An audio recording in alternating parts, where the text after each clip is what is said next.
Praise the Lord. आप सबों को मैं आज के वचन के लिए स्वागत करता हूँ। और आज के वचन में हम देखेंगे यूहन्ना लिखे सुसमाचार उसका चैप्टर 3 और वर्स 16 को। क्योंकि परमेश्वर ने जगत से ऐसा प्रेम रखा कि उसने अपना इकलौता पुत्र दे दिया, ताकि जो कोई उस पर विश्वास करे वह नष्ट ना हो परंतु अनंत जीवन पाए। परमेश्वर जो तुम्हें बनाया है, परमेश्वर जो मुझे बनाया है, परमेश्वर जो इस जहां को बनाया है, तो आज वचन क्या कहता है कि क्योंकि परमेश्वर ने जगत से ऐसा प्रेम रखा। जगत का मतलब ये है कि यूनिवर्स, सारा ब्रह्मांड को परमेश्वर ने बनाया। ब्रह्मांड में बहुत से गैलेक्सी रहते हैं, उसमें बहुत से ग्रह रहते हैं, उसमें बहुत से नक्षत्र रहते हैं, उसमें बहुत से स्टार रहते हैं।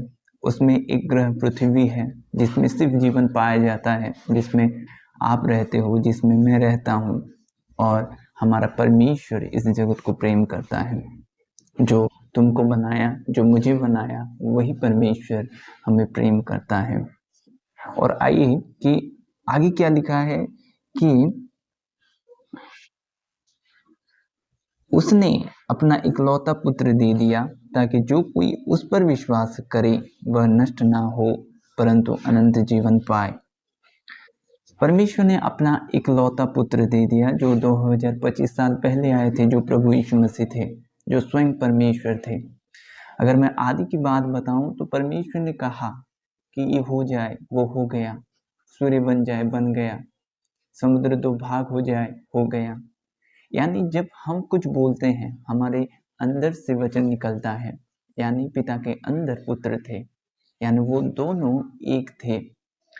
हमारे लिए, आपके लिए, मेरे लिए वो क्या किया कि वो दो भाग हो गए। यानी पुत्र, परमेश्वर जो था वो पुत्र रूपी धरकर इस जगत में आया। जो परमेश्वर स्वयं पुत्र होकर इस जगत में आया। क्यों? वो तुम्हें प्रेम करता है, इसलिए आया कि तुम नष्ट ना हो, कि तुम छुड़ाए जाओ।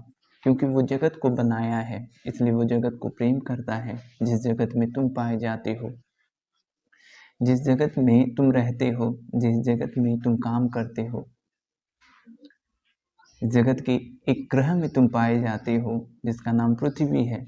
और परमेश्वर का वचन क्या कहता है कि ताकि जो कोई उस पर विश्वास करे वह नष्ट ना हो परंतु अनंत जीवन पाए। किस पर? यीशु पर। सिर्फ यीशु ही एकमात्र रास्ता है जो पिता को पहुंचा सकता है, जो तुम्हें परमेश्वर तक पहुंचा सकता है, जो तुम्हें परमेश्वर की राहों को स्पष्ट रीति से दिखा सकता है। अगर तुम यीशु के जीवन को देखो तो उसमें कुछ छल नहीं था, उसमें कुछ दोष नहीं था। वो पाक था, वो पवित्र था, और वो तुम्हारे लिए सूली पर चढ़ा, इस जगत के लिए सूली पर चढ़ा। और प्रभु का वचन क्या कहता है कि उस पर विश्वास रखने वाले वो नष्ट नहीं होंगे। नष्ट किस चीज से परमेश्वर के वचन हमें आगाह करता है? नष्ट जो हम सारे मनुष्य जो हैं एक दिन अपना लिखा देंगे। एक दिन तुम अपना हिसाब दोगे कि परमेश्वर ने जो तुम्हें जगत में भेजा कि तुमने क्या किया उसके लिए। और जब जब हम खड़े रहेंगे परमेश्वर के सामने, क्या हम उसके पुत्र को विश्वास करें? क्या तुमने उसके पुत्र को विश्वास किया जो परमेश्वर था? क्या तुमने उसको परमेश्वर रूप में ग्रहण किया? क्या यीशु को अपने जीवन पर उद्धारकर्ता बोलकर तुमने ग्रहण किया? अगर तुमने ग्रहण नहीं किया है तो ये भारी दुख के साथ कहना पड़ रहा है मुझे कि तुम अनंत जीवन का अधिकारी नहीं हो सकते। तुम्हें उसको विश्वास करना पड़ेगा, तुम्हें प्रभु यीशु मसीह को विश्वास करना पड़ेगा, क्योंकि एकमात्र जो है वो परमेश्वर की ओर से हमें दिया गया है और हमें वो परमेश्वर के तक पहुंचा सकता है। वो तुम्हें परमेश्वर तक पहुंचा सकता है। विश्वास का मतलब ये होता है कि उस पर भरोसा रखना, उस पर सारी बातों पर। चाहे मैं जो कुछ भी कर रहा हूँ, चाहे मुझे कल की बात अगर तुम्हें दिखाई नहीं दे रहा है तो उस पर विश्वास करना होगा कि कल मेरे साथ अच्छा होगा, क्योंकि उसका वचन मेरे साथ है। सारे जीवन उसको दे देना, भरोसा रखना कि वो तुम्हें अनंत जीवन देगा। अनंत जीवन का मतलब क्या है? जब संसार में तुम रहते हो तो संसार में तुम्हारी आयु 80-90 वर्ष या 50 वर्ष की होती है, लेकिन जो परमेश्वर तुम्हें बनाया है, जो परमेश्वर मुझे बनाया है, जो परमेश्वर इस जगत को बनाया है, वो अनादिकाल से है, वो अनंत काल से है। उसका आयु कभी मिट नहीं सकता। वैसा वाला जीवन वो तुम्हें देना चाहता है। और किस तरह तुम पा सकते हो?